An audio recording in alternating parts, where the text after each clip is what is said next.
বউদের যদি শাস্তি দিতে হয়, রাত 2টা বাজে জামাইরা মাছ আনে। জামাই কোন প্রতিশোধ নিবে জানি না, রাত 2টা বাজে মাছ নিয়ে হাজির, বলে মাছ ভাজা খাবো। তাকে তা নিয়ে কত বকাবকি করলাম। তাকে বলতেছিলাম যে আমি জীবনও কখনোই মাছ কুটি নেই, মায়ের একমাত্র কন্যা হওয়ার সুবিধার্থে কখনোই আমার মাছ করতে দেয়নি। সেটা নিয়ে তাকে কত কথা শুনিয়েছি, তুমি কেন মাছগুলো এনেছো বলো, আমি কিভাবে মাছ কাটবো। কি সে তো তার মতন শুনতে আছে, বলে কি যাই হোক তুমি মাছগুলো কেটে দাও। আর কি করব, জামাই একমাত্র জামাই খেতে চেয়েছে, করতেই তো হবে। নিজে চেষ্টা করতে লাগলাম মাছ কাটার জন্য, কিভাবে কাটা শুরু করব আসলে জানি না, কারণ এই প্রথম মাছ করতেছি, আমার কোনো অভিজ্ঞতা ছিল না।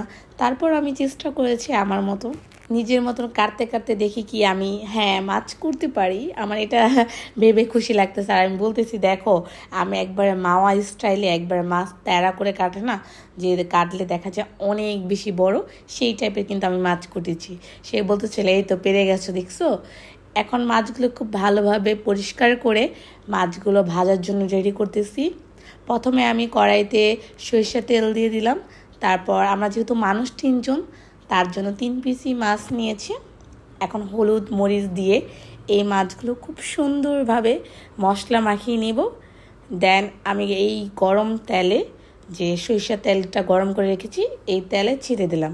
প্রথমে ভয় লাগতেছিল, আল্লাহ হাত যদি পুড়ে যায়, কিন্তু দেখি আলহামদুলিল্লাহ আমি পেরেছি।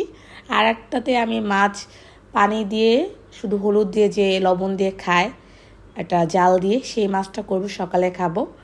আর এখানে আমার মাছ ভাজা রেডি হচ্ছে।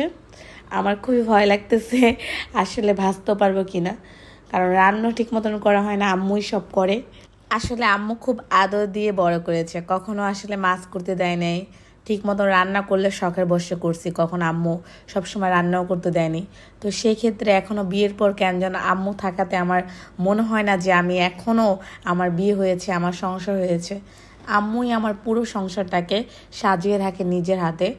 আম্মুর কথা আসলে বললে শেষ হবে না। আম্মু না থাকলে যে আমার কি হতো, আলহামদুলিল্লাহ যে আমার মা এখনও আমার সাথে আছে, আমার বেঁচে আছে। আমার আম্মুর জন্য এখন আমি রাজরানী হয়ে আছি। এই তো আমার মাছ ভাজা হয়ে গিয়েছে, দেখেন কত সুন্দর করে ভেজেছি। এখন আমি মাছ দিয়ে ফার্স্টে আমি খাবো। আর সবাই জানাবেন যে আমার ব্লগটা কেমন হয়েছে, আমি ফার্স্টে মাছ কেটেছি ঠিক হয়েছে কিনা। মাছ ভাজাটা কিন্তু অনেক বেশি মজা হয়েছে, পুরো একবার মাওয়া স্টাইলে। যদি সবার ভিডিওটা ভালো লাগে অবশ্যই লাইক কমেন্টে দিবেন। আমি জানি আমি ফার্স্ট টাইম ভয়েসও দিচ্ছি, এত ভয়েসও ভালো হবে না, তারপর সবাই আমাকে সাপোর্ট করবেন। ইনশাল্লাহ ভালো থাকবে।